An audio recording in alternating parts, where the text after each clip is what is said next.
할렐루야. 사랑하고 축복합니다. 네. 오늘 성경 말씀은 이사야서 42장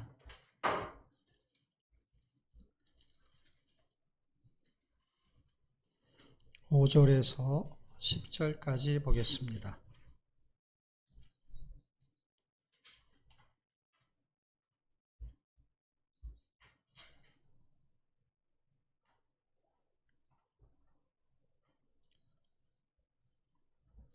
제가 5절 읽고 여러분이 6절 읽고 이렇게 교독하며 10절까지 같이 읽겠습니다.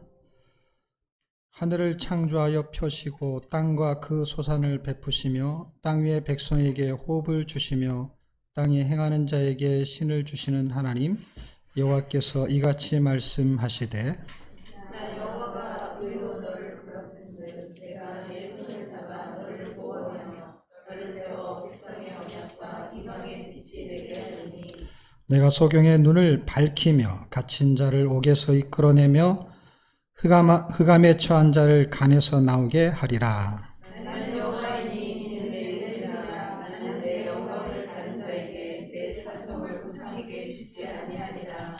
보라, 전에 예언한 일이 이미 이루었느니라. 이제 내가 새 일을 고하노라. 그 일이 시작되기 전이라도 너희에게 이르노라. 항해하는 자와 바다 가운데 만물과 섬들과 그 검다 여호와께 새 노래로 노래하며 땅 끝에서부터 찬송하라. 아멘. 네. 마이크를 조금만 키워줄래요? 오늘 제목은 성도의 찬양. 성경 구절이 이사야 42장 1절로 10절. 부제가 항상 있죠. 오늘의 부제는 최유식 자매님이 정해 주셨어요.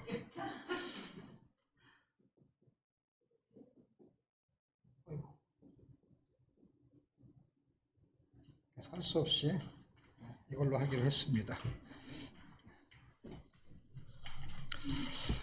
우리가 지금까지 봐왔던 내용이 삼위일체에 대한 내용인데요. 하나님, 그 다음에 성령님, 그 다음에 예수님.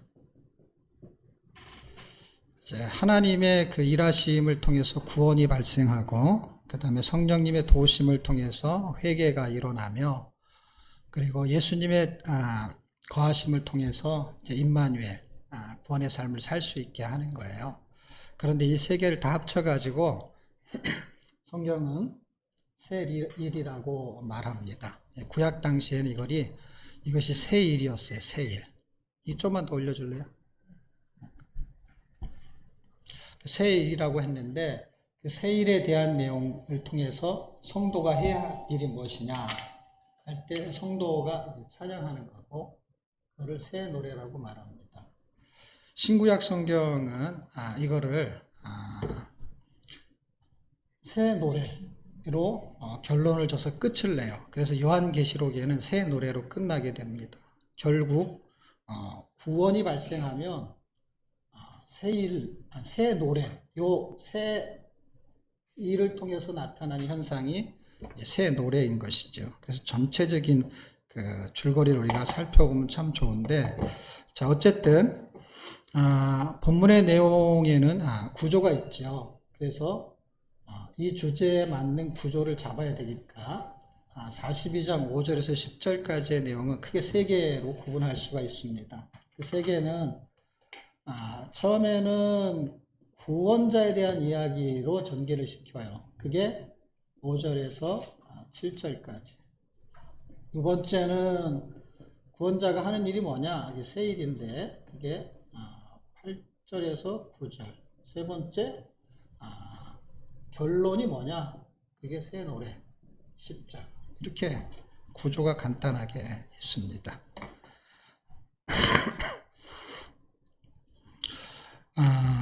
이제 42장, 이제 이런 설교를 하게 될 때에, 사실은 우리가 지난주, 지지난주 그렇게 했던 것을 연결시켜서도 이야기하지만, 이사야가 지금 말하고 싶은 게 뭐냐 하는 것으로 설명을 해야 하는데, 말하고 싶은 게 이사야도 결국에는 뭐냐면, 우리가 세 번째 말했던 게 뭐죠? 혹시 기억나시나요?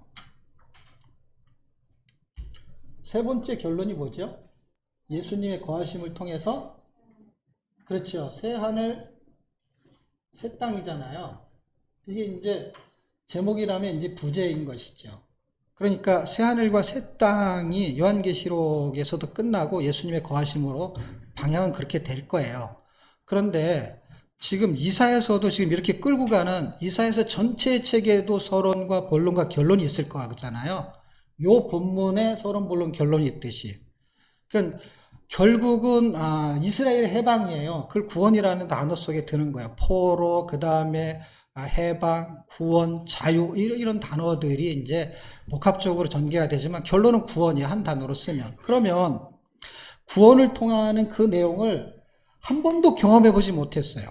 한 번도 경험하지 못한 것을 세일이라고 합니다. 세일. 야, 저런 일도 있구나. 저런 능력도 있구나. 저런 말씀도 있구나. 그걸 통해서 하나님이 하시고 싶은 결론은 성경의 결론하고 이사야의 결론이 똑같아요. 그 다음에 삼위일체의 결론이 똑같아. 그래서 이사야서로 설명을 하는 거예요. 왜냐하면 지금 우리가 시리즈로 하려고 한 게 아닌데 그냥 시리즈가 돼버렸어요.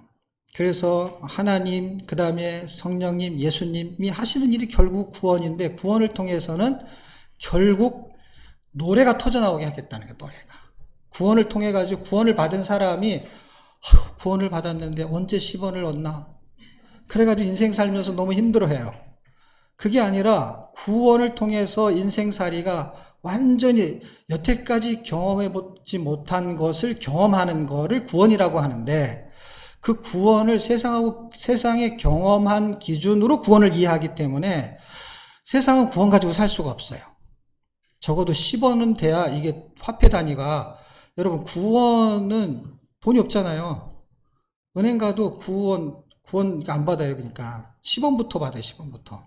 이제는 계산도 원 단위는 이게 화폐 단위로 있지만 이게 통용이 안 돼요. 1원짜리는. 여러분 세금 나올 때 원 단위 이렇게 정리돼서 나오는 거 본 적 있어요? 뭐 세금을 안 내봤으니. 이번에 건강보험 그거를 좀 조정을 하려고 봤더니 그걸 계산하게 되면 원 단위가 계산이 돼요. 왜냐 점수당 몇 점을 곱해가지고 건강보험을 내는 거니까 그게 소수점이기 때문에 원 단위가 반드시 나온단 말이에요. 그런데 세금 낼 때는 원으로 내지 않더라고요. 그러니까 10원 밑에 단위는 계산이 안 돼요. 그리고 어떤 경우는요, 10원 단위도요, 100원 단위로 그냥 해서 내게 하더라고. 절삭을 시키는 거예요. 100원, 그러니까 10원은 아예 그냥 안 받겠다는 거예요. 건강보험에서 대단한 건강보험이에요. 그러니까 100원 단위에 잘 보세요. 100원 단위에 100원 단위. 10원 단위나 원 단위가 아니고. 그러니까 지금 이게 돈으로 좀 설명하려는 것 뿐이지, 하나님께 받은 구원의 가치가 돈으로 치면 세상의 가치로 보면 써먹을 데가 없는 거예요. 세금 낼 때도 써먹을 수도 없고. 그러니까 그것 가지고는 그래 구원 받았어. 그런데 암에나 구원 받아도 그냥 암에 걸려. 그래 구원 받았어. 그래도 진급이 안 돼. 그래 구원 받았어. 그래도 취직이 안 돼. 구원 받았어. 그래도 자식이 말을 안 들어. 구원 받았어. 그래도 되는 일이 없어. 구원을 해석하는 그 기준이 하나님하고 사람하고 완전히 다르다는 걸 제가 발견했어요. 구원을 해석하는 기준이 사람은 땅에 있고 하나님은 하늘에 있구나. 그래서 하나님은 뜬구름 잡는 얘기를 해요. 다 위엔 얘기를 해요. 위엔 얘기를. 땅의 얘기를 하지 않고. 개념 정리가 아주 달라요. 그런데 저는 이것을 눈으로 설명을 하려고 합니다. 오늘. 왜냐하면 하나님이 뚱구름 잡는 이야기를 하는 거를 보는 사람이 눈이 열리는 거예요. 그런데 성경은 이걸 구원이라고 말하고 있었다는 거예요. 머리로서 구원받은 것을 구원으로 생각하지 않아요, 성경은. 머리로서 받은 거, 너 예수 믿으면 구원받아. 성경에 이렇게 써 있어. 너 믿어요. 그래, 너 구원받은 거야, 이제. 사형리. 탁 하고 사인하고 너는 이제 하나의 백성이야. 근데 사는 거는 구원보다 못한 삶을 살아요. 그거 구원 밑에는 뭐예요? 여러분들 그냥 단위가 너무 낮으니까 9억 원 단위로 할까요? 9원 단위 그거보다 바로 밑이 뭐예요? 8원이죠. 그러니까 8푼으로 산다고요. 그게 8원이에요.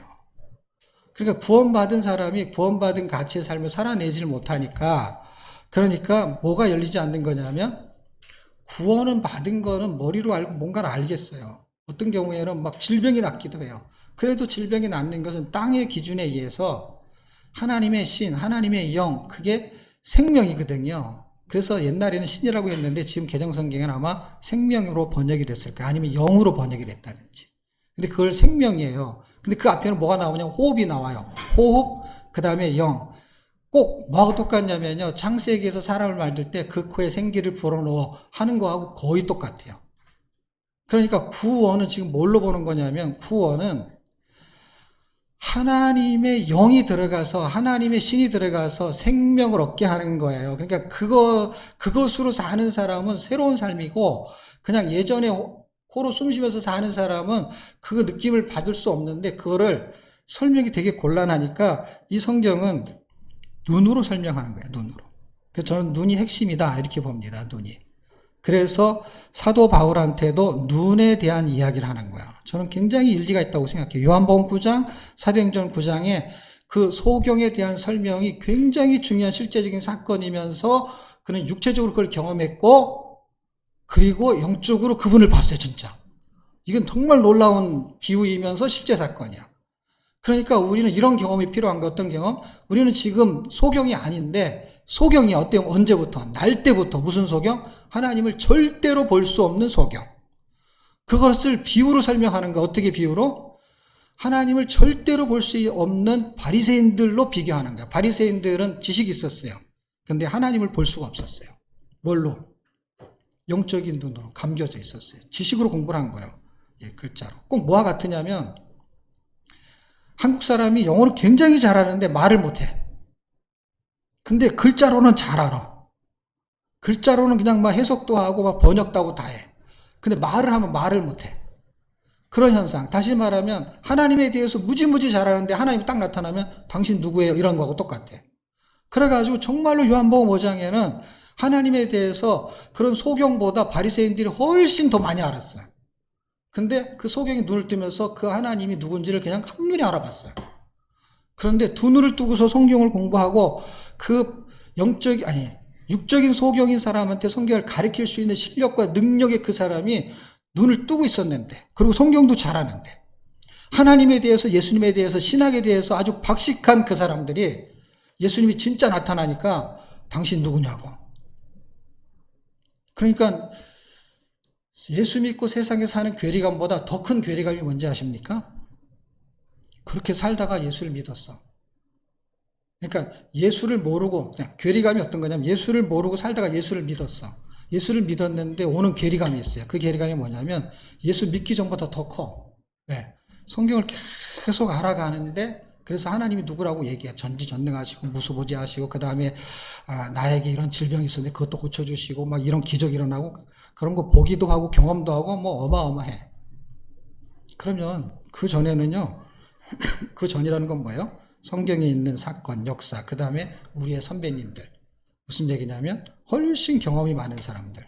실제 암이 난 사례가 지금보다 옛날에 훨씬 많았거든요. 질병이 낫는 사례가 지금보다 옛날에 훨씬 많았거든요. 그때 경험했던 사람들 있잖아요. 그 사람들. 그런 시대를 지나쳐오는 지금 우리. 그리고 그때를 포함해서 지금. 그런 자료를 다 갖고 있는 우리들, 신학적인 자료, 지식적인 자료를 다 갖고 있는 우리들이 하나님이 딱 나타나면 알아볼 수 있느냐는 거예요. 그 알아보지 못하는 거를 뭘로 설명하고 있냐면 사도행전 9장에서, 그 다음에 22장, 26장에서는 세상에 있는 사람들이 다 소경이니까 그 눈을 뜨게 하는 걸로 내가 너를 불렀다. 지금 이 구원자는 그 역할을 할 사람으로 불렀다. 라고 지금 전개를 시키고 있는 것이고, 그 전개가 요한복음, 예수님 당시에는 그 요한복음 그 다음에 예수님이 승천하신 이후에 바울에게 나타난 그 현상이 지금 승천한 상태잖아요, 그분이. 예수님이 오시기 전, 예수님이 오셨을 때, 지금 예수님이 오시기 전이잖아요, 이거는. 이방의 빛. 그래서 이방의 빛, 빛이 초점이에요. 이방은 초점이 아니에요. 왜냐하면 이방이든 유대인이든 사실은 같은 의미로 해석을 해도 별 무방해요. 왜냐하면 유대인도 사실은 이방인이었으니까, 처음에는. 주류에 들어오는 그 줄기, 하나님 부르시는 아브라함을 통해서 그 이스라엘이 된 거니까, 그 두 종류를 하나는 유대인, 하나는 이방 이렇게 크게 나눠놓은 거니까, 어떻게 보면 이방이라는 건 아직 구원받지 못한 처음의 상태를 보면 아직 눈이 열리지 않은 상태로 이해하시면 그렇게 복잡하지가 않습니다. 그래서 이방의 빛이 되겠다 하는 게 굉장히 중요한 이제 초점이 될 겁니다. 자, 그럼 우리가 새 구조를 살펴보고 새 구조에 대한 그 하나님은 어떤 하나님이냐 할 때 42장 5절 어떤 하나님이냐 할 때 그 하나님은 호흡, 생명을 주시는 하나님이에요. 그래서 코 크에 생기를 불어넣어. 그래서 정말 이것을 비웃기라도 한 듯 코로나를 한국말로 얘기하면 이 코가 돼, 이 코. 내가 코로나로 한번 해보겠다는 거야, 코. 그래서 코가 막히든지 기가 막히든지 해야 되는데 코로나를 통해서 있잖아요. 감기하면 목이 아파야 되거든요. 이게 감기 증상이잖아요. 그 옛날에 감기 걸리면 다 목감기 막 이런 것이지 이 밑으로 내려가질 않았단 말이에요.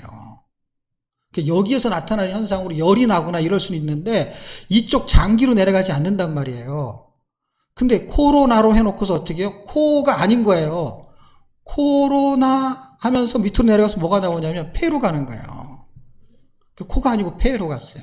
그래서 폐로 가니까 뭐가 돼요? 코도 숨 쉬는 거고 폐도 숨 쉬는 거예요. 놀라운 거나. 그러니까 숨을 못 쉬게 만들어 버리겠다는 거예요. 코로나의 핵심은요, 진짜 코였고, 한국말로 코. 그런데 그 코가 폐로 갔어. 그러니까 진짜 코가 만든 거야. 왜냐하면 폐는 숨을 쉬는데 코로 쉬잖아요. 그리고 숨을 쉬지 못하게 만들어서 폐가 섬유화되게 만든다는 거예요. 그러니까 폐가 망가지게 해서 숨을 헐떡거리게 만들고 결국은 숨을 못 쉬어 죽는 거거든요. 그리고 이게 낫어도요, 폐가 망가진 상태에서도 안 죽고 낫다 그랬거든요, 이게. 그렇지만 폐가 망가지면요, 계속 호흡하기 힘들어요.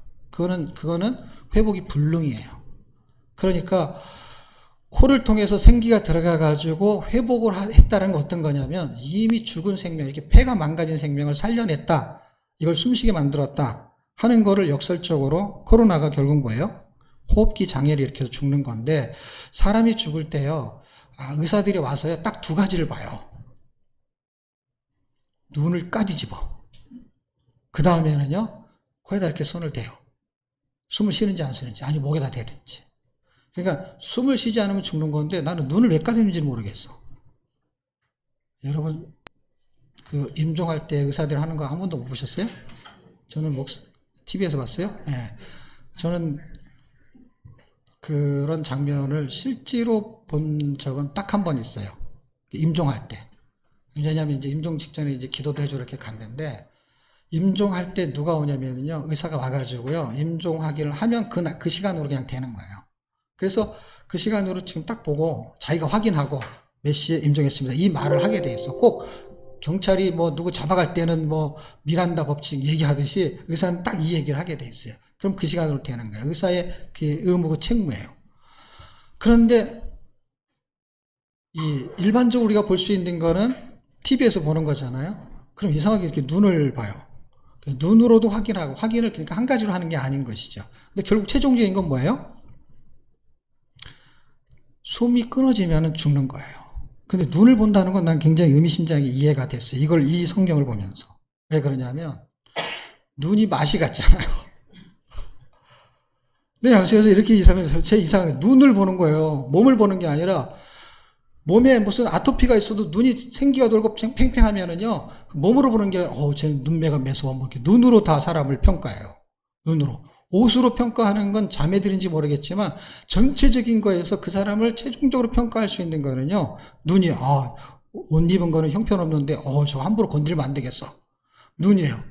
그런데 막 빼다 구두 신고 옷은 막 명품에다 가방인데 눈이 이렇게 희미해. 저 여자는 부잣집 여자가 분명한 건데 저 사람하고 결혼하면 안 되겠어. 눈이 지금 이렇게 맛이 갔어. 그런 사람은 돈 때문에 결혼할지 모르지만은 그 사람은 아닌 거야. 왜냐하면 옷으로 그 사람을 평가할 수 있는 게 아닌 거를 확인할 수 있는 게 뭐냐면 눈이야. 눈이 이상해, 눈이. 사람이 세상에서 돌면 뭐가 돌아가냐면 눈이 돌아간다 그래요, 여러분. 놀래도 눈이 돌아가고요. 진짜 사람이 돌면 눈이 돌아가거든요. 그러니까 눈을 보는데 여기서 지금 눈을 얘기하는 거예요. 눈을 통해서 설명하는 것을 제가 성경을 막 읽다가 야 정말 기가 막힌 코 그다음에 눈인 거야. 생기가 들어가면 그다음에 그 생기 있는 것이 뭘로 나타나냐? 코로 나타나는 게 아니에요. 코를 막 이렇게 숨을 쉬는 게 아니고 눈에서 총명하고 눈에서 총기가 있느냐? 이 눈을 보는 거야. 눈을. 그래서 이 서론적인 이야기는 구원자는 어떤 하나님이냐 할 때 생명이다라는 그 생명이 지금 코로나 때문에 제가 부연 설명을 조금 한 것입니다. 구원자의 그럼 역할은 무엇이냐 할 때 이방의 빛입니다. 여기서 굉장히 중요한 초점은 구원자의 역할인데 이방의 빛이고 빛의 역할이에요. 사실 이걸 그냥 성경적인 공부를 그냥 쭉 하게 되면 고레스 이야기를 해야 돼요. 왜냐하면 여기서 말하는 거는요, 1차적인 거는요, 예수님이 아니고 고레스예요. 고레스를 통해서 그 바벨론에서 너희들을 구출할 것이다 이 얘기예요. 근데 그 얘기를 지금 이렇게 해도 틀리지가 않아요. 왜냐하면 그 당시에는요, 고레스의 고자도 나타나기 전이에요. 사실은 이런 설명을 다 듣고도요, 이 이스라엘 백성들이요, 다 듣고도 뭐라 그랬냐면, 별로 시답지 않은 이야기 들을 때 뭐라 그런지 아세요, 여러분? 다 듣고, 고래? 그게 여기서 나온 말이에요. 고래? 아이고. 그럼 무슨 얘기냐면, 고레스 얘기를 해도 고레스가 누구냐는 거예요. 지금 아수르 시대 때에 고레스는 바벨론 시대 때의 사람을 말하는 건데, 이게, 그러니까 바벨론이라는 나라, 그리고 바벨론 나라가 무너지고, 그 다음에 바사 제국이 떠야 되는데, 사실은, 이 당시에는 바벨론도 강대하게 나타나지 않았어요. 바벨론이 나타나고 무너질 때 고레스가 나와요. 그러니까 아주 고레스 얘기는 그냥 그러니까 옛날 얘기하는 것처럼 앞으로 일어날 일도 더 옛날 얘기처럼 앞으로 일어날 것처럼 옛날처럼 앞으로 한참 먼 얘기예요. 근데 고레스가 누구냐고 알지도 못하는 이야기를 하는 거예요. 근데 이 이야기를 지금 한다면은 아직 예수님이 세일을 행하지도 이 당시에는 예수님이 등장도 안 하고 아직도 멀었죠. 700년이라는 시간이 걸려야 되고 고레스를 나타나려면요 역사적으로도요 100년, 더 길게 잡으면 150년, 짧게 잡으면 100년 이 지나야 돼. 그리고 짧게 잡아도 100년이라고 해도요 그 말도 안 되는 이야기예요. 왜냐하면 나하고 아무 상관없는 이야기예요. 지금서부터 100년 해봐요. 그럼 우리들한테 해당이 돼야 안 돼요. 아마 새하늘과 새 땅 정말 지구의 종말이 올 겁니다. 근데 100년이 올 겁니다. 그럼 그냥 편안하게 사시면 돼요. 왜냐하면 100년이 그렇게 먼 건 아니지만 우리한테는 아무 상관이 없는 거예요. 왜? 지금부터 100년을 못 살기 때문에. 그러니까 이 사람들한테는 아무 해당사항도 없어 어떻게 보면은. 그런데 보세요. 100년 후에 오나 200년에 오나 언젠가 온다는 것은 무엇을 입증하느냐? 아무 상관이 없는 게 아니에요. 실지 그럼 무슨 대환란이니 뭐 7년이니 뭐 3년 6개월이니 이런 거 공부해봐야 아무 소용이 없어요. 앞으로 나타날 게 아니면. 그럼 핵심을 공부해야 되는 거예요. 왜냐하면 아무 상관이 있는 거는 공부해야 돼. 14만 4천 아니면은 뭐 666 이런 거 나한테 뭐 환란이 오는 거 아무 상관이 없다고 치자고. 그러니까 아무 상관이 없어요. 그럼 아무 상관이 없냐 진짜로. 그렇지 않죠. 그것이 100년이 올 것이 확실히 믿어진다면. 그러니까 100년이라는 단어가 중요한 게 아니고요. 200년이라는 단어가 중요하지 않아요. 왜냐하면 이 사람들도 그렇고 우리도 마찬가지예요. 근데 뭐가 중요하느냐? 정말 700년에 올 거냐인데 이 사람들은 몰랐어요. 근데 700년에 왔어요. 왔기 때문에 700년이라는 기간이 생긴 거고 정말 올 거예요. 그런데 오기 전에 역사 속에서 있었던 그 일들이 뭐냐? 출애굽인 거예요. 그 출애굽을 가지고 설명하는 거예요.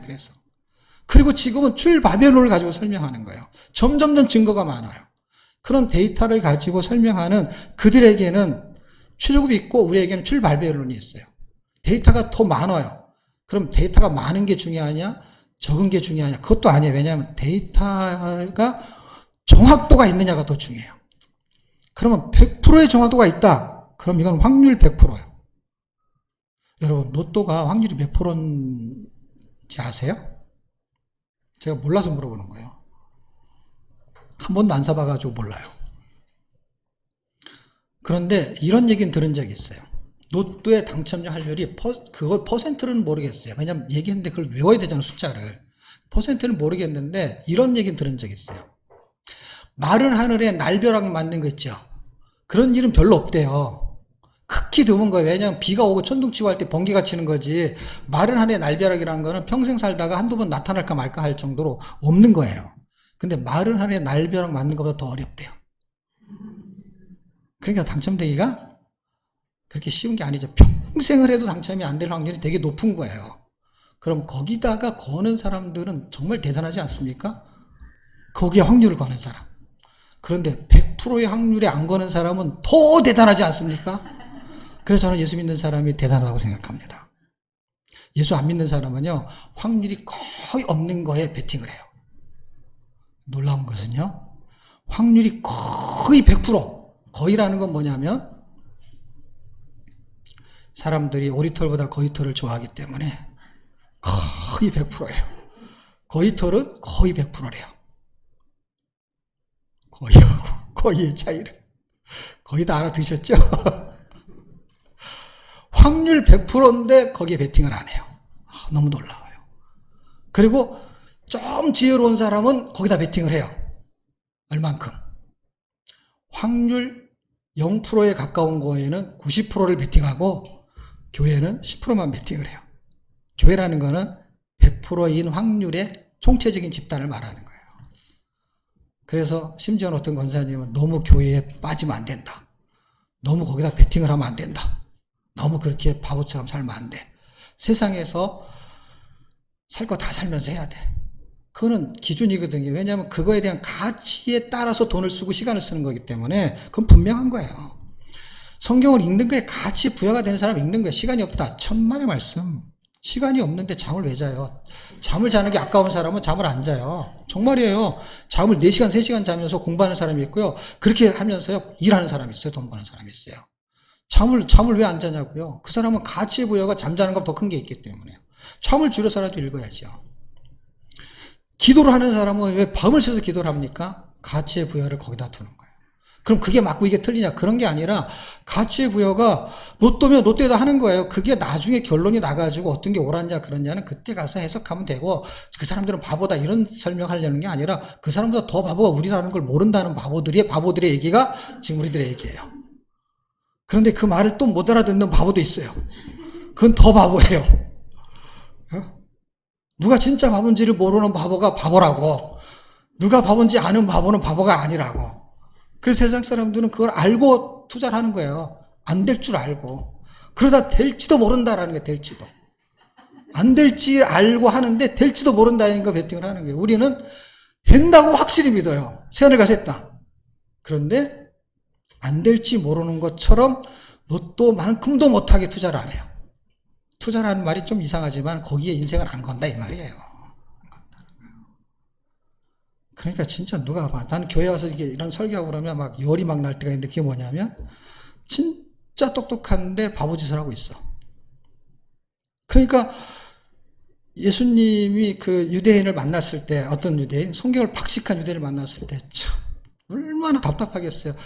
그 밑에 있는 사람끼리는 정말 대단하다 바리새인님, 내가 당신의 절반만 쫓아가도 막 그러면서 그걸 본따 따라가는데, 예수님이 봤을 때는요 정말 답답한 거예요. 왜냐하면 뭔가 많은 거를 투자해가지고, 투자했다는 게 무슨 뜻이냐면 자기의 가치의 기준을 시간, 돈, 열정, 명예를 다 거기다 들였다는 거잖아요.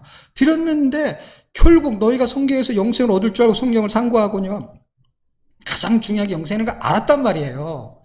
이 땅을 사는 동안에 돈이 없으면 살기 힘들어. 그래서 로또를 사려고 하는 거예요. 아니면 일을 하든지 공부를 하든지 자기의 수단이죠. 어떤 수단? 뭔가를 하려고.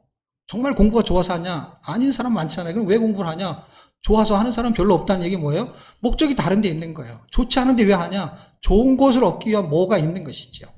근데 그거를 계속 해가지고 오는 그 기대치의 값어치가 그냥 생명이라는 기준에서 그냥 다 무너져 버리는 거예요. 이 눈이 열리면 자유할 수 있다. 그러면 돈 없이도 살 수 있냐? 그 얘기가 아니라니까. 왜냐면 그러면은 밥도 먹고 그냥 가만히 있어야지. 아무것도 안 해야지. 숨도 쉬지 말고. 그게 아니라 사는 방식을 설명한 거에 대해서는 뱀처럼 지혜로운 게 있어야 된단 말이에요. 하나님 다 알아서 하시니까 그냥 번대로 다 써. 그냥 다음 달에 또 월급 들어오니까. 그럼 저축이라는 거 할 필요가 없고 그 다음에는 그걸 가지고 재생산이라는 걸 할 필요가 없기 때문에 뭐예요? 그냥 되는 대로 사는 거예요. 그런 사람을 성경은 규모가 없다 그래요. 규모가 없다. 그리고 일하기 싫은 자는 먹지도 말아라. 성경은요, 일을 하게 돼 있고, 왜냐하면 이 사람들이 다 무슨 얘기를 하냐. 하나님이 다 하신다. 이런 사람들이 있었다니까, 옛날에도.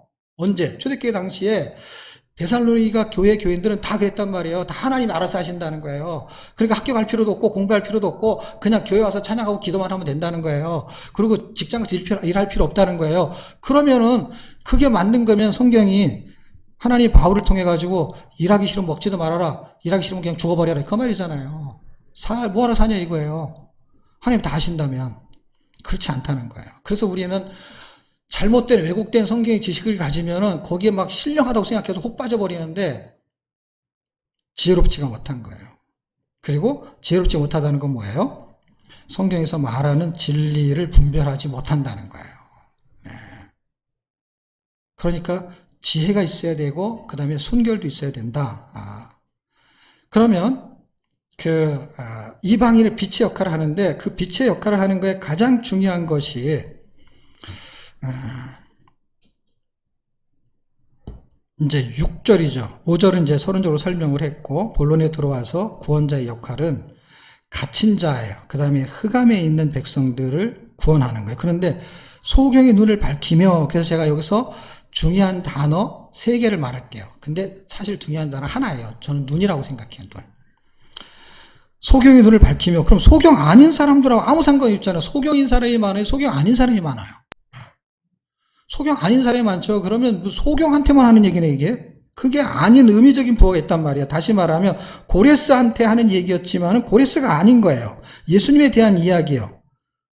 너를 보호하며 너를 세워할 때 너를 세워가 그 당시에는 고레스를 말한 거고, 그거는 앞으로 구원을 하실 구원할 고레스처럼 예수님을 말한 거예요. 이방의 빛이 되게 하리니 할 때 빛이 중요한 것이죠. 왜냐면 왜 이방이냐면 그 사람한테 이방이죠. 내게 소경의 눈을 밝히며 역할을 주는 거예요. 그러니까 구원자의 역할은 뭐냐? 빛의 역할인 게 빛의 역할. 그래서 예수님이 이 땅에 오셨을 때 나는 세상의 빛이라. 나는 생명의 빛이라. 생명의 빛이고 세상의 빛이요. 그런데 이 세상이 그 빛을 알아보지 못했다는 거예요. 저는 이것이 지금 우리의 상태다라는 생각이 듭니다. 왜? 세상이 어둡기 때문에. 그런데 저는 여기서 역설적인 진리를 설명하고 싶어요. 환할 때는요, 하늘에 해, 달, 별, 이 핵심적인 빛을 내는 물질이에요. 이렇게 환할 때는요, 별의 빛이 보이지 않습니다. 별은 떴다 졌다 하지 않아요, 여러분. 달이나 해는요, 안 보일 수 있어요. 왜냐하면 지구가 돌면서 하기 때문에 떴다 졌다라는 표를 쓰는 거예요. 사실은 그게 가만히 있고 우리가 왔다 갔다 움직이는 건데. 예? 근데 그게 떴다 졌다라고 말해요. 어쨌든 이게 움직이기 때문에. 근데, 별은요, 이렇게 태양은 하나밖에 없잖아요. 근데 별이라는 거는 어디에서든지 여기 이렇게 움직이는 게 아니거든요. 별이 한 군데 있는 게 아니거든요. 이렇게 지구를 둘러쌀 정도로 별이 있는 거거든요. 그러니까 어디서나 볼 수 있는데 이상하게 밤이 돼야만 보인단 말이에요. 해, 달을 보이는 거하고 전혀 달라요. 그러면 왜 밤이 돼야 보이냐면 태양이 떠 있어서 더 밝은 빛이 있으면 그 빛이 가려버리기 때문에 안 보이는 거거든요. 그러니까 어두울 때 보인다는 것은 거기 있는 지점에 가야 보이는 게 아니라 원래 있었다는 거예요, 개념상. 있었는데 보이지 않은 거예요. 그러니까 원래 빛이신 예수님이 있었는데 안 보이는 거예요. 그러니까 없기 때문에 못 본 거다라고 하면은 해, 달은 그게 없는, 달과 해가 없는 부분에 가서 있기 때문에 안 보이기 때문에 못 봤다라고 말할 수 있어요. 아니, 안 보인다라고 말할 수 있어요. 근데 있는데 안 보이는 것은요, 어둡기 때문에 안 보인다. 예를 들면 어두우면 보이는데 뭐가 어두우면 안 보이냐? 내가 어두우면 안 보이는 거거든요. 그러니까 무슨 얘기냐면 이런 거예요. 지금 여기가 어두워요, 밝아요? 밝죠? 그럼 여러분 눈 감아보세요. 어두워요, 밝아요? 눈을 감으면 어둡죠. 그러니까 이쪽의 세계를 말하는 게 아니고요. 나의 세계를 말하고 있었던 거예요. 소경의 눈을 밝히니까 세상의 눈을 밝히는 게 아니고 나의 눈을 밝히는 거예요. 그러니까 내가 눈을 감으면 여기가 밝아도 그냥 어두운 거예요. 어두운 거예요, 사람.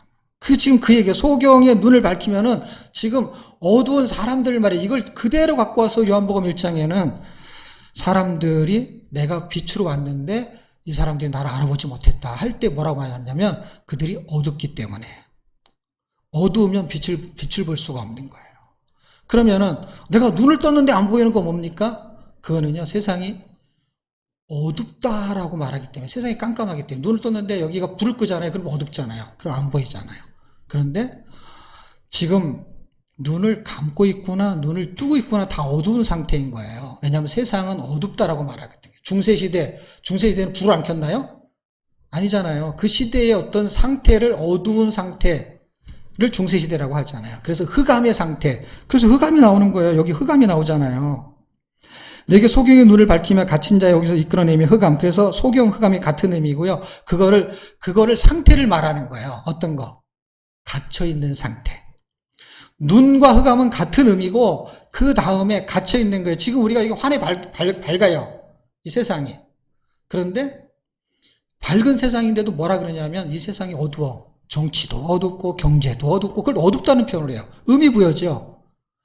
어둡다는 거예요. 어두우니까 어떻게 해요? 빛이 안 보이는 거야. 그런데 보세요. 여기에 눈을 뜨잖아요. 이쪽에 눈을 뜨면 어두운데 빛이 보이는 거야. 그러니까 빛이 어떻게 보이느냐? 빛이 요한복음 14장 6절처럼 보이는 거예요. 그러니까 무슨 얘기냐면 어두울 때 별빛이 보이는 것처럼, 다시 말하면 어둠이 진할 때일수록 뭐가 보이냐면 촛불 하나가 강렬하게 보이는 거예요. 그러니까 지금은 어두운 시기죠. 이 어두운 시기에 예수를 볼 수 있다면 눈이 열린 거예요. 왜냐하면 어두운 세상에 그분이 왔다 그랬으니까. 우리가 이렇게 표현하는 건, 제가 이렇게 표현하는 거는 제가 여러분과 우리의 입장에서 표현하는 거지, 예수님의 입장에서 표현하면은 그분은 환한 대낮에 와서 얘기를 했을 거예요. 그런데 자기는 빛으로 왔다는 거예요. 그런데 세상 사람들이 자기를 못 알아본다는 거예요. 그런데 빛과 어둠으로 설명해요. 그러니까 이렇게 감고 있으니까 안 보이는 것처럼 빛이 왔는데 어둠이 못 봤다는 건 뭐냐면, 이렇게 눈을 감고 있으니까 나 빛이야. 그런데 빛이 안 보이니까 어둠인 것이죠. 이걸 눈으로 설명하고 있는 거예요. 그러니까 실제 이 당시에 설명했던 이야기를 좀 더 쉽게 설명하고 있는데 그게 요한복음 1장인데 그걸 우리가 이해하지 못하는 것이죠. 어떻게? 뭘로? 실제 눈이 열리지 않았기 때문에. 왜냐하면 소경한테 내가 보이지, 내가 어디쯤에 있어, 나는 있잖아, 키가 몇 센치고, 그래도 몇 센치인지 알아도 안 보여요.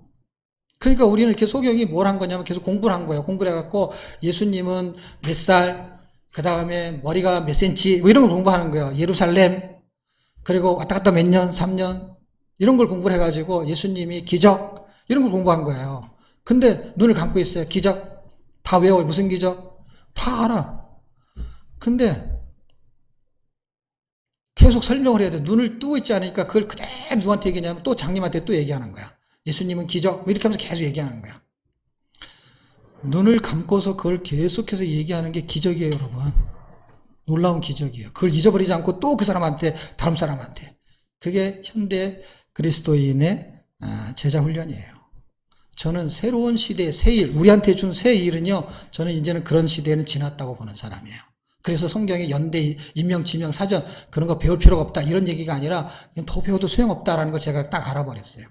저는 그걸 배워가지고 새로운 진리를 여러분 가르쳐 줄게요. 여러분 연대를 배우십시오. 지도를 공부하십시오. 야, 정 목사님은 성경을 많이 읽는 게 아니라 어떻게 또 지도 공부를 해가지고 이런 걸 가르치지? 저 옛날에 성서지략 공부했어요. 예. 그런데 지금 안 해요. 왜냐하면 의미 부여되는 것만 알면은 사실은 별 의미가 없어요. 예. 그걸 설명해서 어떤 의미를 부여하고 그 뭐 잠깐이야 이게. 그냥 그렇게 그걸 알면 되는 거예요. 근데 지금 그런 걸 안 합니다. 왜 안 하냐면 절대 진리는 상대적인 진리한테 절대로 밀리지가 않아요. 그러니까 절대 진리를 100% 볼 수 있는 눈이 열리면 되는데 그 눈이 열려야 되는데 눈이 열리기 전에는 절대로 보이지가 않아요. 그래서 옛날에 제자훈련이라는 것이 막 급상승했을 때 사람들이 다 선교회 가서 제자훈련을 받았어요. 그리고 지금 그 제자훈련하는 선교회가 다 문을 닫게 생겼어. 왜? 교회가 제자훈련을 다 해버려요. 그런데 그 제자훈련이 그 당시엔 어떤 효소력이 있었냐면 정치, 경제, 사회, 문화 전반, 다시 말하면은 그 제자훈련을 받았던 사람들이 다 교회로 돌아가면, 성교회는 주일날 예배드리러 가는 게 아니니까 그 훈련받고 교회 돌아가면 교회에서 봉사 이런 걸 잘해. 야, 어디서 제자훈련 받았어? 어느 단체에서 제자훈련 받았습니다. 그래서 교회에서 만든 거에 가장 대표적인 교회가 이제 선교회가 하다가 야, 이거 교회가 해야 되겠다 해서 만든 게 사랑의 교회예요. 그리고 이제는 사랑의 교회도 잘 안 돼요. 왜 그러냐면 모든 교회가 이제 제자훈련 거의 다 해버렸어요. 그런데 그 당시에 왜 그렇게 따라했냐? 변화가 일어났으니까. 근데 지금 모든 교회가 다 해도 변화가 안 일어나. 그러니까 이제는 새로운 제자훈련, 다시 말하면 새로운 방식, 세일을 해야 된단 말이에요. 그러니까 세일이라는 거는 어떤 거냐면 그 성령이 역사하셔갖고 움직이는 그 일을 해야 되는데 지금은 연대 배우고 그 구조 배우고 그래서 또 사람들 설명하고 하는 게 필요 없다는 게 아니라 이제는 그런 것으로서는 승부가 안 나는 시대에 살고 있어요. 그래, 너 말 잘한다. 너 참 연대도 잘해오는구나. 그거 천국에 가서 시험 볼 일도 없고 그 시험 봐서 100점 맞은다고 해봐야 별 의미도 없어. 물론 성경을 많이 읽어도 마찬가지예요. 많이 읽는 거에 초점 많이에 있지 않고 새로운 걸 해야 돼요. 새로운 게 뭐냐면 지금 제가 말하고 싶은 새 일이죠. 새 일. 우리도 새 일을 해야 돼. 새 일. 새 일을 해야 되는데 그 새 일이 뭐냐? 눈을 뜨는 거예요. 시편 119편 18절. 내 눈을 열어서 주의 법에 기이한 것, 놀라운 것을 보게 하소서. 왜냐하면 눈이 열리는 거야. 어떻게 나는 성경을 읽고 저 목사님처럼 성경을 저렇게 해석하는 게 하면 좋을까? 그런 거 신경 쓰지 마세요. 내 눈이 열려야만이 저 말귀를 알아먹으면 눈이 열리는 거예요, 여러분. 말귀를 알아먹어서 눈이 열리면은요, 말귀가 열리잖아요. 볼 수 있잖아요. 그러면은요, 생동감이 달라요. 왜냐면 그 힘이 완전히 달라요. 귀로 들은 것만 가지고 틀려요. 아무것도 안 듣는 사람은 낫겠지만 이걸 눈으로 보잖아요. 이거는 귀로 듣는 거하고 상상할 수가 없어요. 그래서 막 설명해도 못 알아듣잖아요. 그럼 뭐라 그러는지 아세요? 맨 나중에는요. 제자들도 입이 지쳤어. 막 그냥 예수님이 그 기적 일으킨 거를 막 가서 설명해도요. 사람들이 본 적이 없이 들었기만 하면 그게 정말이 사실인지 알 수가 없잖아요. 그러니까 예수님의 제자들이 우리보다 훨씬 경험이 많잖아요. 야, 가봐. 우리 교회 와봐봐. 대단해. 우리 목사님 대단해. 야, 성경 읽어봐. 성경 이런 게 있어. 그래도 자기는 경험이 없잖아요. 그러니까 하다 안 되니까 뭐라 그러는지 아세요? 일로 와봐. 그래서 와보라가 그때 나온 거예요. 어? 와보라. 그냥 잔소리 할 거 없어. 그냥 와봐. 와서 봐. 네 눈으로. 근데 왔어. 눈을 감고 왔네, 이것이. 그래갖고 다 눈을 감고 앉아있어, 이것들이. 와서 보라 그랬더니만. 와서 또 귀로만 들어. 그래가지고 제가 딱 깨달은 게 뭐냐면, 와보라도 이제는 아니구나. 왜 와보라? 유튜브가 이제는 와보라, 가보라. 그런 게 할 필요가 없어. 유튜브가 다 해요. 유튜브 해야 돼, 그냥. 와보라, 가보라 할 필요 없어. 지금 다 유튜브를 하게끔 만들어놨어요. 이 팬데믹이 하나님이 어디서든지 다 할 수 있게끔 하나님이 하신 것 같았고. 숨 안 쉬면 죽어. 그거 다. 숨은 누가 쉬게 한 거야? 내가 쉬게 한 거야. 어떻게? 코로. 그래서 그게 코로나. 어? 이 한국 사람만 알 수 있는, 코리아만 알 수 있는 왜 코로 시작했나 말이야. 한국 사람들은 그런 힘이 있어요. 그래서 하여튼간 코자로 시작해요. 코로나, 코리아. 대단한 민족이에요. 하여튼간. 어떻게 해석을 해도 한국 민족은 한글로 해석해요. 조선. 조선을 영어로 하면은요, 초선, 발음이 약간 틀리긴 하지만 선택된 백성을 초선 피플이라고 그래요. 영어로. 영어 성경에 보면 나와요. 선택받은 백성. 조선 백성이야. 한국말 해석하면. 앞에는 그냥 한국말로.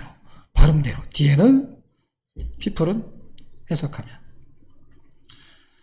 이 나라는요, 뭘로 단어를 해석해도요, 그냥 단어가 탁탁 맞아 떨어지는 나라야. 대단한 나라죠. 그래서 저는 새 일은 뭐냐? 우리는 눈을 뜨게 하는 일을 해야 돼요. 성경 읽으십시오. 천독하십시오. 그거는 목적이 천독에 있지 않고 뭐에 있다고요? 눈을 뜨게 하는 거. 눈을 열어서 천독을 하는 그 목표는요, 눈을 뜰 때까지 읽겠다. 이걸로 이해하시면 좋겠어요. 아, 내가 눈을 떠야 되겠다. 근데 눈을 뜨려면 어떻게 해요? 말씀에 눈을 떠야죠. 그러면 기도가 열리는 거예요, 여러분. 기도를 배우는 게 아니에요. 기도가 열리는 거예요. 눈은요, 눈이 열리기만 하면 보이는 거예요. 그래서 그 눈을 열어주는 분이 그분이에요. 그래서 우리는 이렇게 기도를 하는 거고, 그분은 뭘 하시냐? 눈을 열어주시는 분이에요. 그래서 눈이 열리면 어떻게 해요? 볼 수 있는 거예요. 그래서 여러분, 구약성경이든 신약성경을 다 보십시오. 복음의 핵심적인 이야기 할 때, 이사야서도 얘기해요. 그리고 신명기에서도 이미 얘기했어요. 뭐라고? 40년 동안 하나님의 기적을 보고도 뭐라 그래요? 봤잖아요, 눈으로. 근데 안 본 거하고 똑같은 상태. 그럼 우리는 뭐예요? 우리는 그 이사야도 얘기하고 그 다음에 복음서에서도 나 설명을 해요. 눈으로 봤지만, 귀로 들었지만, 마음으로 깨닫지도 못하고, 아니 봤는데 안 보인다는 거예요. 그게 뭐예요? 그러니까 눈이 명태눈이에요, 동태눈이에요. 이렇게 멍하니 앉아있는 거예요, 다. 눈을 떴는데 동태눈인 거예요. 그러니까 어떻게 안 보이는 거예요. 그게 다 뭐예요? 눈인데 가짜 눈을 뭐라 그래요?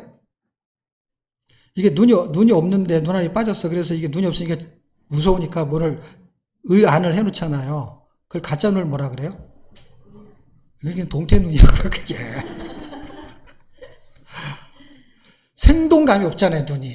가짜 눈은 그게 물론 기술이 발달해가지고 그 눈이 너무 움직이게 만들려면 모르겠지만은 사실은 그게 가짜잖아요. 그러니까 실제 우리가 눈을 뜨고 있는 이 눈은 겉으로 보면은 눈이 있는 것처럼 보이지만은 사실은 사물을 보는 눈은 있는데 하나님을 보는 눈, 영혼을 보는 눈은 없는 거예요. 그러니까 그게 영적으로는 동태눈인 거니까 실제 육신의 눈을 감고 있는 소경이 눈을 뜨게 하면서 바리새인들에게 너희는 떴다고 하는데 소경이 다 말하는 걸 못 알아들은 거예요. 그러니까 우리는 소경은 아니지만 그게 보이지 않으면 소경인 거예요. 그래서 눈을 떠서 할 때 눈을 뜨고 지금 읽는 거죠. 뭐 눈을 감고 있나요?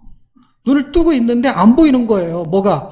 그 분의 생명이 안 보이는 거예요. 저는 생명이라는 단어를 왜 자꾸 쓰냐면 이게 생동감이 있는 거예요. 눈이 생동감이 있는 거고 그 생동감은 생동감을 보는 거예요. 그렇기 때문에 생동감의 가장 강렬한 단어는 생명이에요. 그러니까 생명이 그 눈을 통해 들어오는 거예요. 그래서 총기가 있는 사람은 생명이 있는 거예요. 그리고 죽어가는 사람은 눈에 힘이 없어지는 거 아세요, 여러분?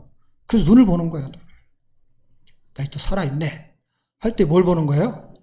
눈을 보는 거예요.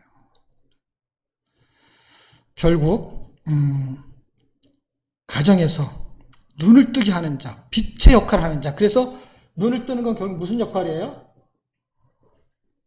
빛의 역할이에요. 빛의 역할. 우리가 눈을 뜨면 빛의 역할로 갑니다. 그래서 가정에서의 눈을 뜨게 하는 빛의 역할, 총체적인 거는 예수님이고 하나님이고 그 빛을 전가받아가지고 그 빛을 반사시키고 그 빛이 나타나는 사람이 가정에서 이게 눈을 뜬 사람, 우리는 이 사역을 하고 싶은 거예요. 그게 잘 되냐 덜 되냐 그거는 두 번째 문제예요. 초점은 여기다 잡아야 된다는 거예요. 그리고 그 다음부터는 성령이 역사하셔서 이 삼위일체가 역사하셔서 우리에게 도와주시면 우리의 사역은 핵심적인 거. 근데 이걸 모르면요, 초점을 모르면요, 성경 읽으면 좋다더라. 그거는 초점이 아닌 거예요, 여러분. 그건 수단이지. 성경을 일으키는 건 수단이란 말이에요. 수단인데 목적을 모르고 수단을 갖고 있어요. 그러면 안 된단 말이에요. 목적이 이거란 말이에요. 이 목적을 가지고 수단이 성경 읽기든 기도든 채플이든, 다양한 거, 그게 온라인이든 그건 상관없어요. 그 시대에 맞춰서 그건 지혜롭게 하는 거예요. 온라인이 대세다. 온라인을 통해 갖고 전달이 지금 잘 되니까 하는 거죠, 오프라인에서 잘 되면 그걸 뭐하러 할 필요 있어요. 근데 오프라인이든 온라인이든 그건 수단이라고요. 해도 되고 안 해도 되고. 세상을 따라가니 어쩌냐. 세상에 살면서 세상을 안 따라가는 사람이 어디가 있어요. 그럼 산속에서 혼자 살아야지. 그러면 세상을 보내면 안 되지, 하나님이. 근데 세상에 보냈다고 말하잖아요. 그래서 세상에 사는 거라니까요, 우리는. 세상에 사는데 그 세상의 문화를 가지고 그걸 수단으로 쓴다면은 카톡, 야, 너 맨날 핸드폰만 하냐? 할 때 카톡을 가지고 그게 목적인 사람이 있고 이게 수단인 사람은 문명의 이기를 가지고 카톡을 가지고 온라인 하잖아요, 우리는. 그런데 그게 복잡하고 막 카톡카톡 울리니까 힘드니까 그 카톡의 소리를 죽이십시오 하는데 나이 든 사람은 눈만 맹한 게 아니라 손도 맹해가지고 어떻게 줄이는지 몰라요. 그래서 게시글을 하나다 올리는 거잖아요, 우리가. 그게 지혜잖아요, 지혜. 카톡은 사용은 하는데 카톡을 사용하면 계속 카톡 와가지고 막 정신이 산란해. 그러니까 이걸 쓰기를 써야 되는데 쓰려니까 더 힘들어. 그래서 어떤 사람 카톡 때문에 그냥 아예 안 하는 사람이 있어요. 그 지혜가 없는 것이죠. 왜냐면 지혜라는 게 뭐냐면 내가 운전하면 편해. 운전하면 편한데 운전을 하기 편하면 뭘 감수해야 되냐면 운전면허를 따는 걸 해야 되잖아요. 그걸 쓰려면. 카톡이 좋으면 카톡의 사용법을 배워야 되잖아요. 그게 지혜로운 거죠. 다 귀찮다는 거. 다 귀찮으면 혼자 살고 다 오프라인 자기 혼자 살아야 되는 것이죠. 유튜브 틀지도 모르는데 그런 사람들은. 그럼 세상에서 살면서 세상을 전도하고 뭐 하려면 세상의 문화를 알아야 되는 거거든요. 문화에 들어가는 게 아니고. 그럼 옛날에 누가 핸드폰을 갖고 다녔어요. 다 공중전화 아니면 집에서 전화, 집에 한 대. 더 옛날에는요, 그 동네 마을에 한 대밖에 없죠. 마이크로 해가지고, 방송해서 전화 받으러 오라 그러면 가서 전화 받고. 예. 그런데 지금 이걸 다 핸드폰을요, 집에 한 대가요, 집 사람마다 다 하나씩 들잖아요. 이런 시대예요. 그러니까 옛날에 세금도 많이 안 나갔는데 이제는 세금이 전화세가 몇십만 원씩 나가야 돼. 왜냐면 옛날엔 전화 한 대 가지고 쓰니까 그냥 한 대 값이 나갔는데 그리고 전화도 자주 걸기도 힘들어. 밖에 나가면 전화 못 거니까. 이런 걸 매당 들고 다니잖아요. 근데 이 문명이기 때문에 이걸로 은행 안 가도 되고 이걸로 카메라 안 사도 되고 이걸로 뭔가 하잖아요. 그만한 가치 부여 때문에 비싸도 사는 거잖아요. 이게 딱 전화 한 통만 한다. 그런데 누가 맨날 한 달에 5만 원, 10만 원 그렇게 돈을 줘가면서 쓰는 사람이 어떤 바보가 있겠어요. 그러니까 이 사람들도 머리가 있는 거예요. 그러니까 거기다가 웬만한 걸 다 쓰게 해서 편리하게 지가 망가지게 다니게 하고 이걸 가지고 뭔가를 다 활용할 수 있게끔 정보하는 거예요. 근데 거기에 카톡이라는 걸 통해 가지고 온라인 프로그램을 전개할 때 카톡에도 올리다 보니까 이게 막 카톡 소리가 나는데 인원이 많을수록 되게 피곤한 거예요. 근데 이게 막 교회 가도 카톡, 집에 가족들, 친척들은 뭐 가족 모임. 그래서 이 카톡이 수가 너무너무 많은 거예요. 그러니까 이거 뭐 정신이 산란한 거예요. 그래서 이런 식으로 하다가 힘들겠다 하면서 게시판 글에다 글을 올려보니까 한 번은 카톡이 갈지 모르겠어요. 그 글 아래에서 글을 쓴다면 100명이 글을 써도 카톡이라는 소리가 전혀 들리지가 않아요. 그리고 하루에 한 번씩 게시글을 올리는 일도 별로 없기 때문에 매일 올린다고 해도 그냥 한 번이에요. 정말 적은 거죠. 그래서 소통을 할 수 있는 거예요. 자유롭게. 밴드를 사람들이 그래서 손했던 게 뭐냐면 카톡은 울리지만 이거는 내가 아무 때나 들어가서 그거는 내가 읽은지 아닌지 확인을 하는데 그건 뭐 읽은지 아닌지 확인이 그렇게까지 안 해도 돼요. 그냥 읽고 내가 해야 될 것만 하면 되는데 자유롭게 나중에 이틀 지나서 읽어도 되고. 근데 카톡은 되게 부담스럽거든요. 지금 그 아내가 가정에서 빛을 발하는 삶을 살아내야 되는데 그것은 저는 가장이 있고 그 다음에 아내가 있고 자식이 있어요. 이런 구조를 갔어요, 가정에는. 근데 빛의 역할은 누가 하냐면요. 너무 놀라운 것은 제가 만들어낸 게 아니라요. 우리나라의 옛날에 그것이 뭐 중국에서부터 온 건지 모르겠어요. 아내라고 불렀던 이유. 예를 들면 호칭이 여러 가지잖아요. 여보 이렇게 부를 수도 있고 아내, 남편 이렇게 부르는데요. 만화님 이렇게도 부르는데요. 거기서 굉장히 중요한 걸 아내라는 거예요, 아내. 아내가 뭘 시키면 아내 이게 아니고 그럼 집이 어두워지는 거예요, 어두워져. 집을 밝게 만드는 건 뭔지 아세요? 아내라는 거예요.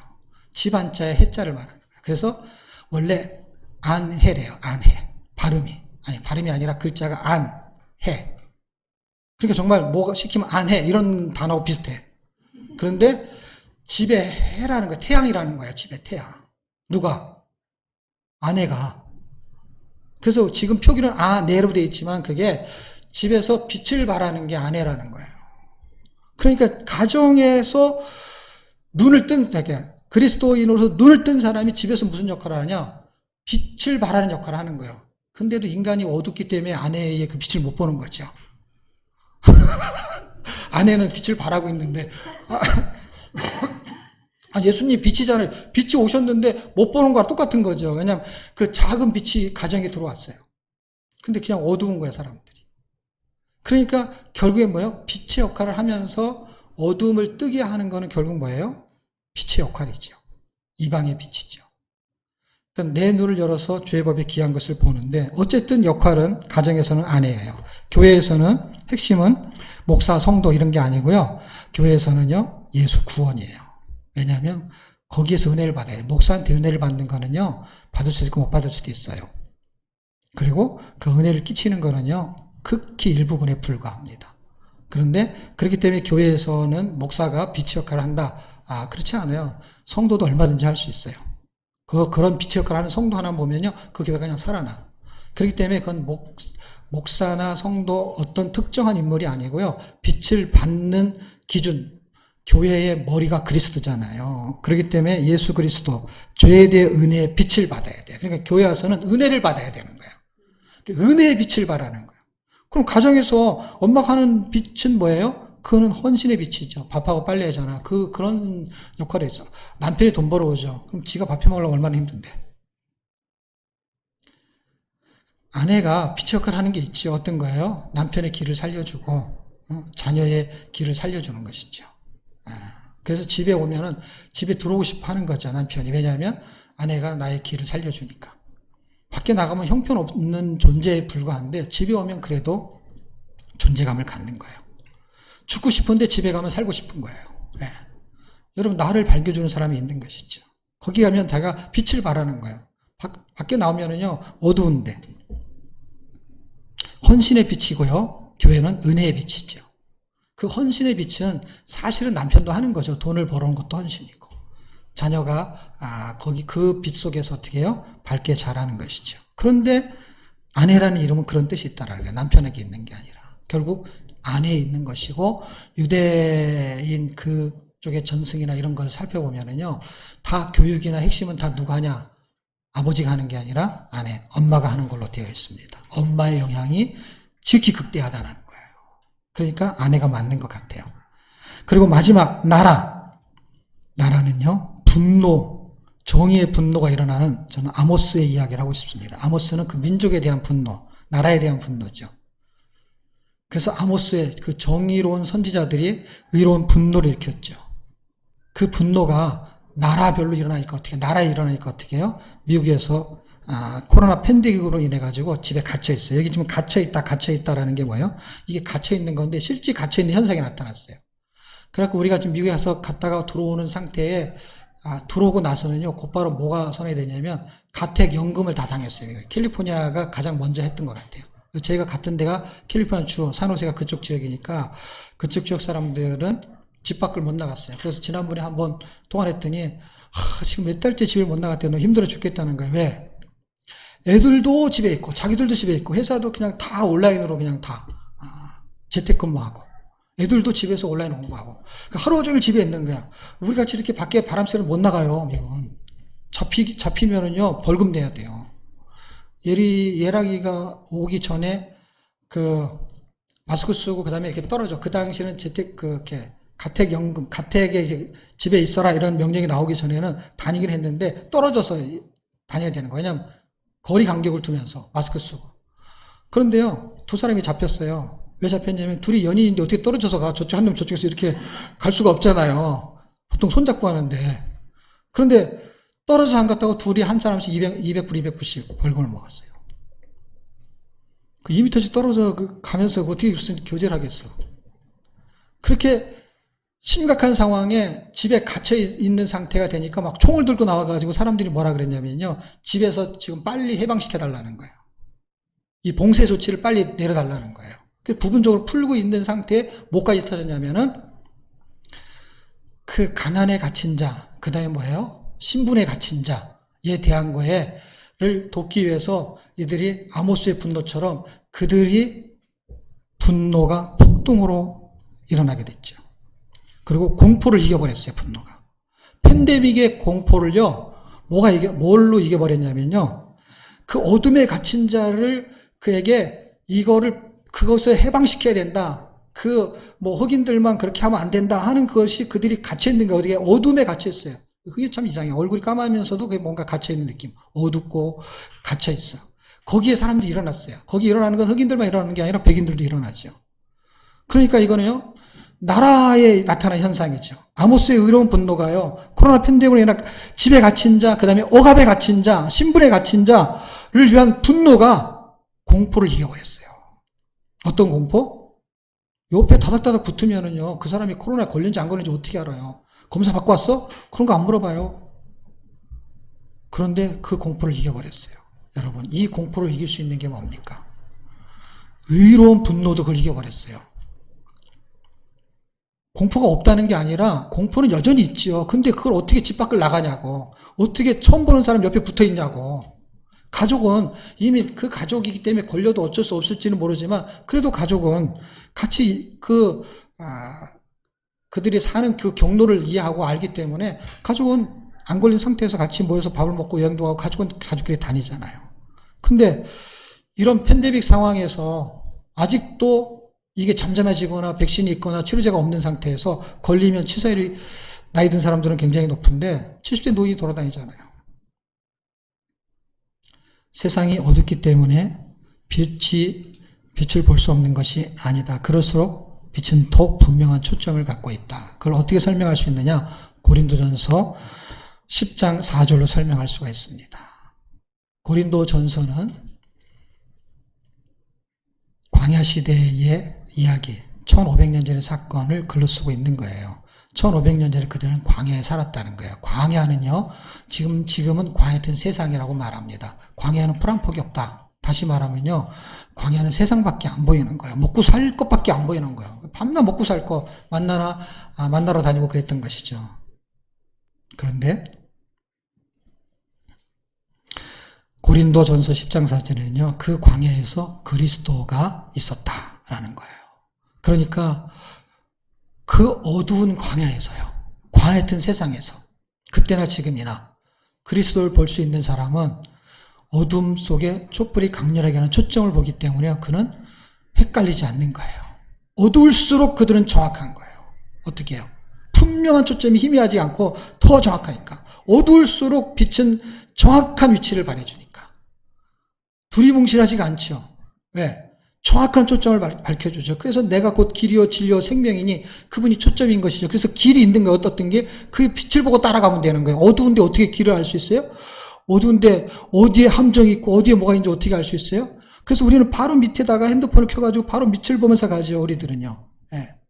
근데 초점이 잡힌 사람, 어두움 속에 예수 그리스도 그 초점을 보는 사람, 눈을 연 사람은 어두울 때 더 정확한 길을 걸어가죠. 근데 어두울 때 사람들은요, 어두운 무리 속에 살죠. 아무도 안 보이니까. 내가 이런 죄를 져도 아무도 안 보이니까.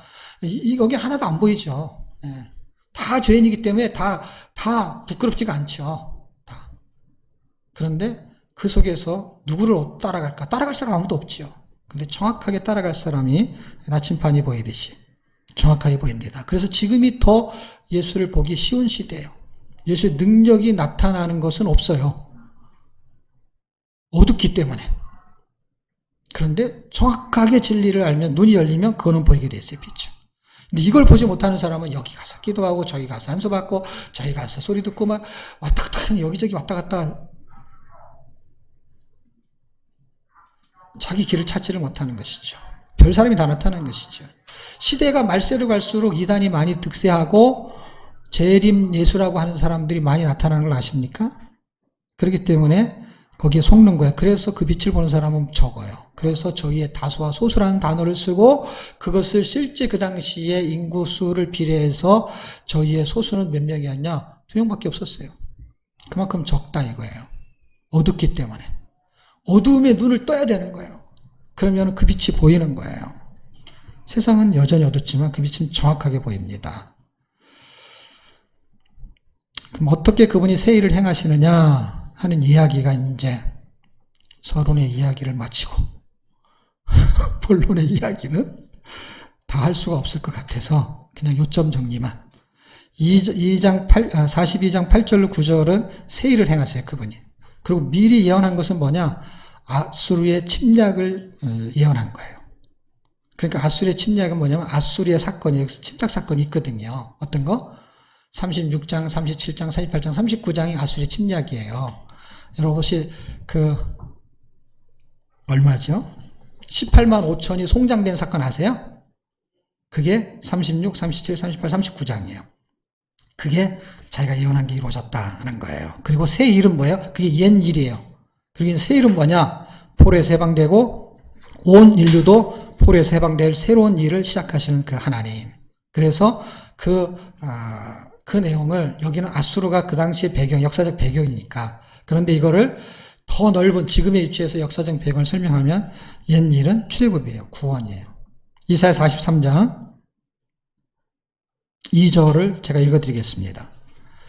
내가 물 가운데로 지날 때에 내가 함께할 것이라 강을 건널 때에 물이 너를 침몰치 못할 것이며 내가 불 가운데로 행할 때에 타지도 아니할 것이요 불꽃이 너를 사르지도 못하리니.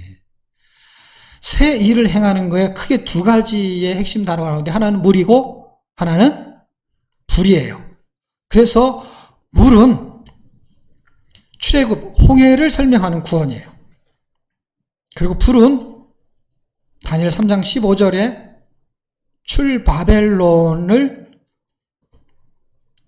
설명하는 이야기에 다니엘이 등장하는데 그는 풀무불, 그러니까 풀무에서 구원해요.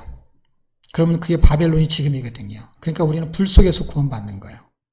그리고 실제 여러분이 베드로 전후서를 읽어보게 되면은 노아의 홍수 사건이 나와요. 물로 심판을 당했다. 앞으로는 불로 심판을 당할 것이다. 했을 때 물과 불에서 구원하시겠다는 거예요. 그게 전에 일어나면 옛일이고 앞으로 일어나면 새일이 되는 거예요. 그러니까 물로 구원받는 게 옛일이든 새일이든 상관없어요. 왜냐하면 어차피 새일은 두 개 다 합치면 구원을 말하는 거예요. 구원. 새일은 뭐 다른가 봤더니 그게 아니에요. 그게 구원이에요.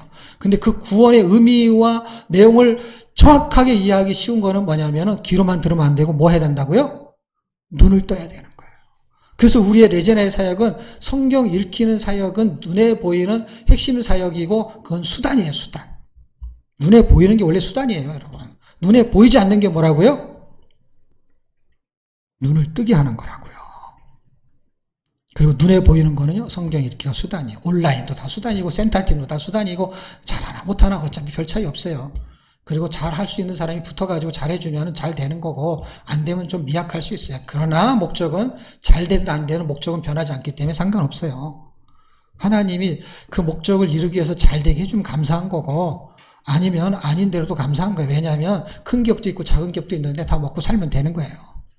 어차피 먹고 사는 거는 돈을 100억 갖고 먹고 사느나 10억 갖고 먹고 사느나 별 차이 없어요. 땅을 1000평 가꾸이나 10,000평 가꾸이나 먹고 살면 상관없어요. 왜냐하면 피곤한 것 뿐이에요. 그러면 돈 계산하라고 그냥 눈이 돌아가는 거예요. 먹고 살면 괜찮은 거예요. 먹고 살면.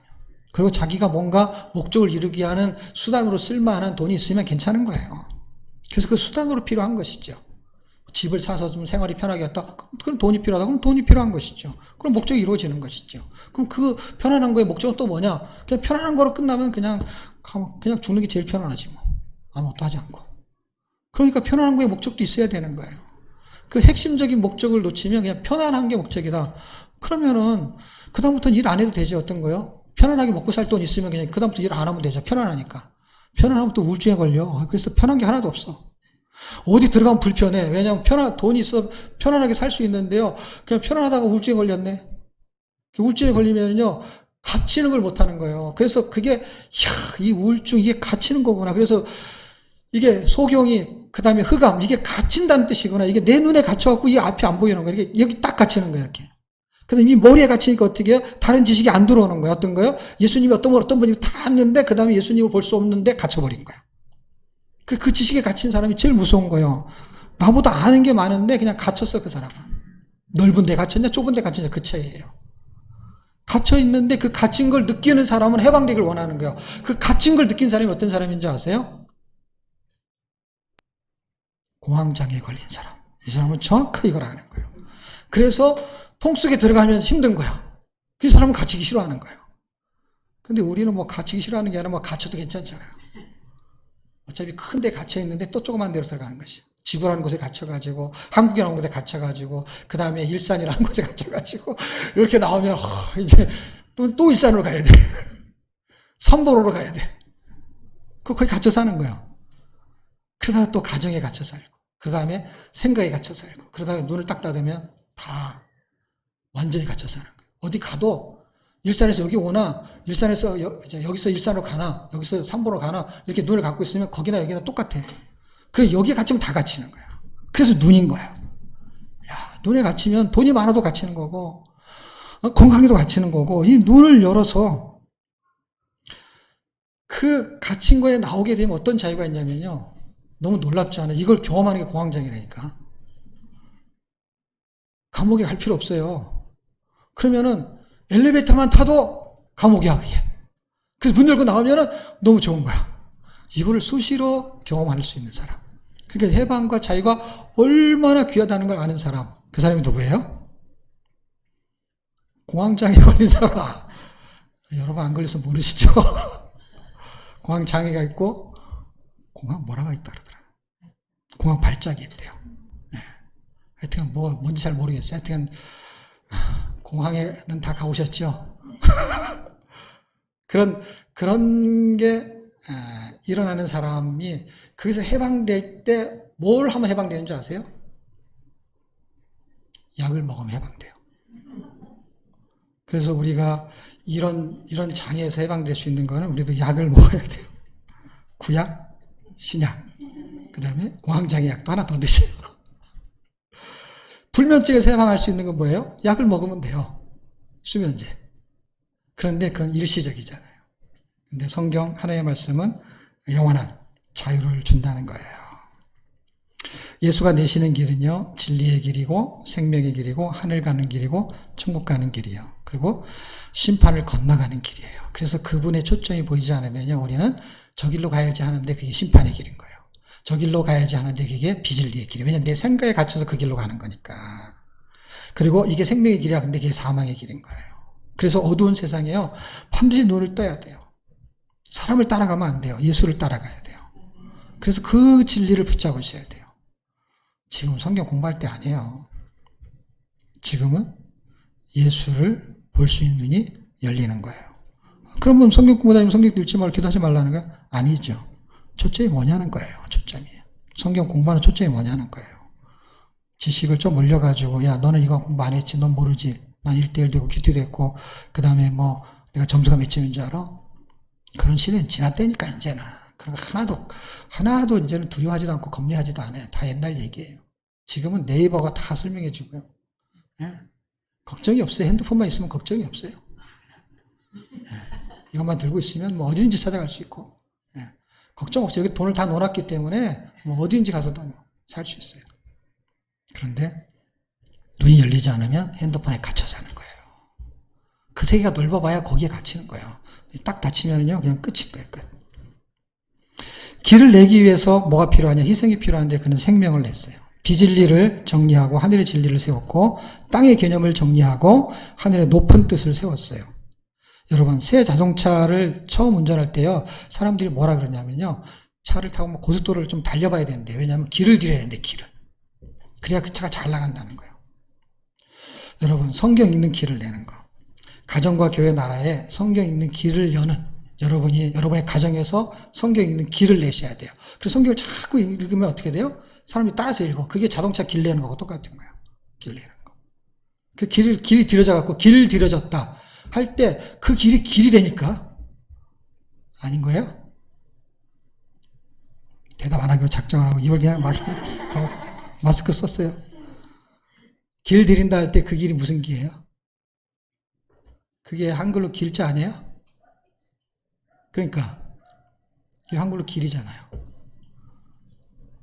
길을 낸다, 길을 들인다. 의미는 다르죠. 길을 든다는 것은 그걸 반복적으로 해가지고 그걸 잘할 수 있게 만드는 거야. 그렇죠? 그런데 길을 낸다라는 게 같은 뜻인 거는 모르죠? 여러분, 산에 길 낸 대로 가는 게 좋아요? 길 안 낸 대로 가는 게 좋아요? 근데 길이 없었는데 사람들이 그냥 거기 자꾸 다니면서 오솔길 난 거 아세요? 몰라요. 원래 다니는 큰 길인데 이상하게 길이 났어요. 그렇게 길을 낸 거예요, 여러분.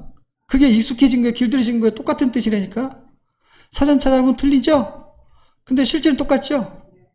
실제 똑같잖아요. 오솔길인데 사람들이 거기다 길을 냈어요. 어떻게 해요? 거길 자꾸 다녀서 익숙해져가지고. 그러다 이 길로 다니다 그 길이 무슨 길인지 가보는 거예요. 왜냐면 길이 없을 때는 안 가는데 길이 나면 간다니까 이상하게. 작은 길이라도. 그게 지름길이 이상하게. 그래서 사람들이 간 거예요, 거기를. 길을 낸 거예요, 누군가가. 그게 개척이에요, 예수님이 길을 내셨단 말이에요. 그래서 길들여졌다라는 말도 그 말하고 똑같은 말이라니까, 의미가. 길이 들여진 거예요. 어떻게 해요? 성경이 있는데 내전에 와가지고 성경인데 길들여진 거거든요. 전에보다 길들여진 거잖아요. 그럼 길들여지는 일이 우리의 사역인 거예요. 길들여지게 해서 뭘 하려는 목적이 있는 거죠. 어떤 거요? 눈을 열어서. 근데 길이 들여져야죠. 성경 읽기 힘든데 어떻게 그게 보입니까? 왜냐하면 내가 길이요 진리요라고 하는 그분을 가장 찾기 쉬운 건 어떤 유명한 목사님이 아니라니까요. 그게 성경이라니까요. 그게 가장 지혜로운 거라니까. 맨날 주는 생수를 받아먹는 게 아니라 수원지를 찾으면요, 자기가 거기서 길어 먹을 수 있잖아요. 네? 그래서 길을 들이는 거예요. 성경에 길을 들인다는 건 성경을 많이 읽으려는 게 아니고 길 난 대로 사람이 가는 거니까. 길이 났기 때문에 아침에 일어나면 성경 읽는 게 길이 나버렸네. 그래서 성경을 읽는 거야. 그래서 그전에는 못했는데 길이 나버렸어요. 길이. 식탁에 앉으면 성경을 읽어. 그게 길이 나버렸어요. 그래서 식탁에 앉으면 성경을 읽어. 이게 길을 길어졌어, 거기에. 그래서 식탁에 앉으면 성경을 읽어줘, 그냥. 길을 내는 거예요, 여러분. 개척을 하는 거예요. 처음에 이렇게 성경 안 읽었잖아요. 근데 어떻게 성경을 읽었어요? 어떻게 하다 보니까 하는 게 길을 낸 거잖아요.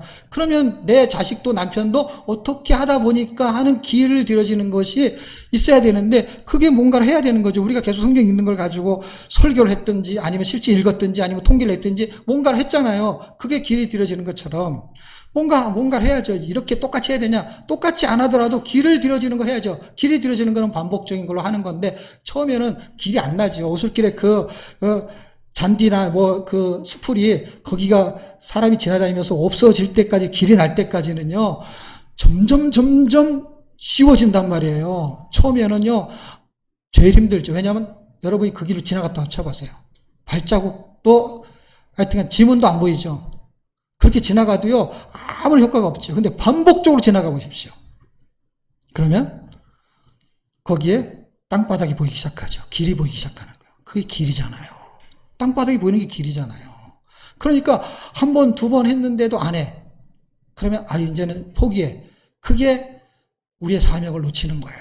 우리의 사명은 길을 내는 거예요. 길을. 예수님이 나는 길이오라고 했잖아요. 그분이 길이라는 걸 따라가는데 그분이 어떤 길로 가는지를 알려면 길을 내야죠. 그 길을.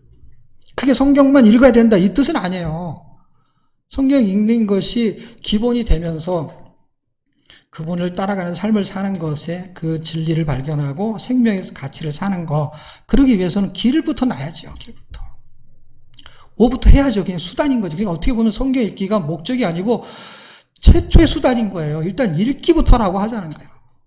그리고 그것의 삶을 살아가는 건 두 번째라니까요. 근데 너는 왜 이렇게 많이 읽는데 왜 못 사냐 하는데, 지금 읽는 거 길 내는 중이라고 하면 돼요. 길 내는 게 이렇게 힘들다고. 길을 내느라고 많이 읽는 거잖아요. 많이 읽어야 길이 나니까. 길을 내고 사람들이 거기 오면서 그 길에서 이렇게 가니까 예수를 만나는 길이구나, 이렇게 가니까 지름길이구나, 이렇게 가니까 되는구나. 성경이 이렇게 되네요. 식탁에 앉아서 밥 먹고 나서 우리가 차 마시면서 늘 농담했던 것도 길이 났단 말이에요. 길이. 늘 그 가정은 그 길이 났기 때문에 어떻게 해요? 딱 소파에 앉으면 리모컨 드는 게 이게 딱 자세가 나온다니까, 자세가. 소파에 누워가지고 리모컨 들고 있는 자세. 그런데 뭐 하면 딱 그게 바뀌는 어떤 길이 되는데 그게 쉽냐고요. 길이 나는데 시간이 걸리고, 그 다음에 그 길이 나면 어떻게 돼요? 거기에 이제 길이 생긴 거죠. 식탁에 앉으면 딱 자세가 나오는 거죠. 차 마시면서 딱 말씀 나누는 게 자세가 나오는 거죠. 여러분, 우리가 만나갖고 이렇게 메시지 전하고 그다음에 모여가지고 말씀 나누고 합시다. 그 피드백이라고 해요. 그게 길 나는 게 쉬운지 아십니까? 아니요. 그럼 뭐예요? 쓸데없는 얘기하죠. 솔직히 말하면 거의 쓸데없는 얘기하죠. 쓸데없는 얘기는 어떻게 하는 줄 아세요? 삼삼오 앉아갖고 집중이 하나도 안 되죠. 쓸데없는 얘기를 딱 앉혀놓고 여기서 쓸데없는 얘기를 하면서 누가 듣겠어요? 차 마실 때 쓸데없는 얘기를 할 때 누가 듣겠어요? 옆에 다 쓸데없는 사람끼리 거기에 앉아갖고 얘기를 하는 거죠. 그러니까 전체가 들을 만한, 쓸데없는 얘기를 전체 주목해보세요. 이 사람 지금 쓸데없는 얘기한테 다 같이 들어야 됩니다. 이런 게 없잖아요. 근데 쓸데없는 얘기가 아닌 얘기를 하는데 들을 만한 거야. 그러면 어떻게 해요? 다른 사람까지 지방방송 끄고 이것 좀 들어봐 할 때 어떻게 해요? 그 사람들이 왜 그거를 끊고 듣냐면 이 얘기가 들을만 하니까. 근데 내 얘기 들어봤는데 저 사람 쓸데없는 얘기야. 그러면 그거 듣고 있기 힘들죠. 그러면 여러분, 여럿이 모여가지고 쓸데있는 얘기가 그렇게 많지가 않아요. 가정사 얘기라도 그렇고. 근데 기도점을 나눕시다 하면 또 달라요. 그게 초점을 잡으면 달라요. 각자 같은 335 앉아가지고 이야기를 하더라도 기도점에 관한 얘기를 나누세요 하면은 또 달라요. 그게 근데 그런 목적도 없이 그런 것도 없이 그냥 앉아가지고 아무 프로그램 없이 그냥 앉아서 밥 먹고 나서 얘기하라 그러면은요, 그 사람 얘기하는 대로 그냥 흘러가는 건데 그 사람의 가치관, 생각, 그 길에서 흘러가니까 어떤 사람이 말하는 것에 따라서 먹는 얘기, 오늘 자식 얘기, 그럼 그 얘기 듣는 거예요. 그 이상하지 않아요, 여러분? 그 아까운 시간에. 이 아침 일찍 나와가지고, 그리고 밥 먹고, 그리고 앉아가지고 한다는 얘기가, 그냥 찜질방 가서 들을 수 있는 얘기를 하고 앉았으면은, 그건 좀 그렇지 않아요. 이 사업하는 회장들이 모여가지고 한다는 얘기가 어떤 그 시골의 할아버지가 농사 짓는 얘기 같은 얘기 하고 앉았으면 그 회장이 그 모임에 갈까요? 안 가죠. 근데 그게 여러분의 수준이에요. 여러분의 가치예요. 아니, 목사님이 뭐 얘기 안 했잖아요. 내가 얘기 안 해도 여러분의 가치의 기준이 나온다니까. 여러분의 수준이 나오는 거라니까. 무슨 얘기를 하냐. 맨날 힘든 얘기하는 사람은 맨날 그 얘기만 해요. 그러면은요, 힘든 얘기 안 하는 사람 힘든 게 없어서 안 하는 줄 아십니까? 그렇지 않거든요. 그걸 나와서 나눠보라 그러면 더한 사람이 있을 수도 있거든요. 그러니까 자기의 가치의 기준이 그 모임의 수준을 만들어내는 건데 주제를 안 정해서 좋다. 그러니까 주제를 알라고. 주제를 파악하라고. 지금 우리가 이렇게 모였을 때 딱 하면은 뭘 하는 주제를 왜 모르냐고 여태까지 피드백을 해야 된다니까. 그게 주제라니까. 안 시켜도. 예전에 그냥 죄송 간사님이 안 시켜도 그냥 딱 얘기를 하라니까. 그냥 밥 먹고 나면 아무나 먼저. 내가 다음 주에 가면 내가 먼저 해야지. 그리고 작정하라고 그러니까. 나는 5번째 해야지. 그러니까 작정하라고 그러니까.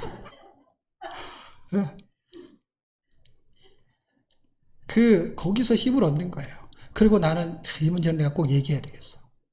나는 너무 가정에서 힘든 성경 읽고 이거에 대해서 기도를 부탁해야 되겠어. 그런 걸 가지고 오셔야죠. 그러니까 시간 남아서 이따 가는 거예요. 아니, 바쁘니까 일찍 가고. 나도 바빠요. 할 일 없어서 옵니까? 아니죠. 그렇게 한두 사람이 그런 같은 의미, 같은 부여, 그리고 어떤 목적으로 모일수록요, 그거를 원하는 사람들이 많기 때문에 같이 오는 거예요. 그래서 가치가 있는 거에 대한 그 분위기를 낼수록 그 모임이 존귀해지는데, 그거는 대표한 사람이 만드는 게 아니에요, 여러분. 그거는 구호로 만들어지는 것도 아니에요. 눈이 열려서 이제는 보이는 거예요. 아, 이렇게 모이는 목적이 뭔가. 아, 나는 그냥 조장이니까 어쩔 수 없이 가야 돼. 나는 화채팀이니까 무조건 가야 돼. 그런 건 옛날 얘기라니까. 그걸로는 이제는 안 된다니까. 그거는 누군가를 리드할 사람이 필요하기 때문에 그 중에 선진적인 사람을 뽑은 정도의 수준이라고 생각하시면 돼요.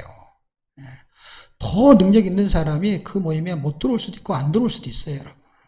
그걸로 기준 잡을 필요가 없어요. 자기의 존재가 기중해지면은요, 누구나 다 오라 그러지. 누가 거부하겠어? 그렇게 살아버리는데. 누가 거부하겠어요, 여러분? 찬양을 잘하고 실력이 있는데, 누가 나 안 불러주지? 안 불러주기는요, 실력이 있는 사람은요, 불러주게 돼 있어요. 그 사람을 찾게 돼 있어요. 극동방송에서 이번에 연락이 왔는데, 그 사람이 내가 나한테 연락을 달라고 내가 부탁을 한 것도 아닌데, 왜 연락을 왔겠어요? 말통 TV도 봤대요. 그러니까 뭔가 필요한 얘기를 이 시청자에게 해줬으면 좋겠는 마음을 갖고 있었는데 그런 사람을 찾다가 자기 나름대로 뭔가 보다가 찾은 거예요. 그래서 다 보고 나서 자기가 감동을 먹은 것이 있다는 거예요. 그래서 이거를 애청자들이 들었으면 좋겠다는 거예요. 그 다음에 PD가 연락이 온 거예요. 그거는 자기 개발이 필요한 것이고 모임의 수준을 높이는 거는 나의 수준이 그 모임의 수준이에요. 근데 그 수준을 높일수록 자존감이 생기는 거예요. 여러분의 자존감. 그리고 시간이 아깝잖아요. 예, 이 모임에 올 수밖에 없으면 그 모임이 올 수밖에 없는 가치의 수준을 누구한테 받으려고 하는 게 아니라 나 때문에 이 가치가 높아지는 쪽으로 해석을 하셔야 돼요. 그게 뱀처럼 지혜롭고 비루심 순결한 거예요. 안 그러면 여기저기 다녀야 돼. 왜? 나는 아무것도 없는 존재인데 여기 가서 뭐 배우고 저기 가서 뭐 배우고 그런 존재. 자기가 헌신된 게 없는 거예요. 어딘가에는 헌신을 해야 되잖아요. 그것이 교회든 그것이 선교회든 여기서는 내가 빛을 발해야지 하는 게 헌신이잖아요. 가정에서도 해야 되고요. 직장에서도 해야 되고요. 교회에서도 해야 되고요. 이 나라에서도 해야 되고요. 그 다음에는 이 자그마한 단체에서도요. 여러분 한 사람이 저 사람 없으면 안 되는데 왜? 그게 빛이니까. 그런 사람이 돼야 자기가 존귀해지잖아요.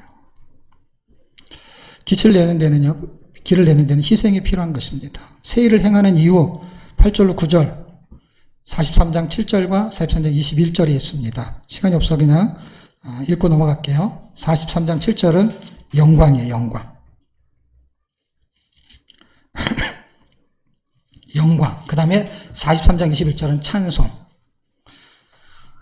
하나님은 영광과 찬송을 받기 위해서 그렇다는 거예요. 8, 9절 읽어보면 이 영광과 찬송을 다른 사람한테 주고 싶지 않다는 거예요. 나한테 주겠다는 거예요. 나한테. 놀랍지 않아요? 나를 선택했다는 거예요. 내가 이걸 다른 사람한테 줘가지고 저놈이 나를 영광 돌리고 찬송하는 거 그거 싫다는 거예요. 나를 통해서 하시겠다는 거예요.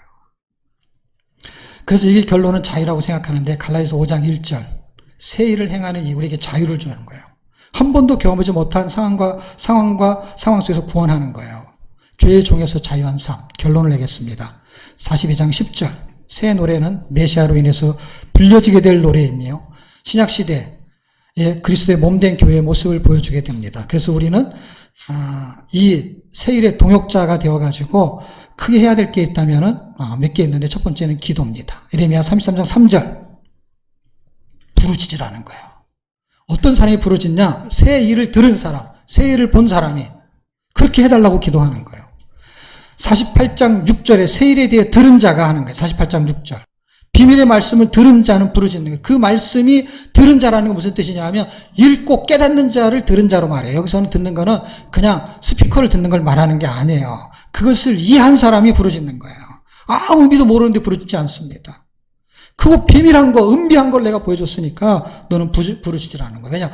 이건 정말 새로운 것이구나 라는 거를 알아버린 사람. 그냥 듣고 지나간 사람이 아니고.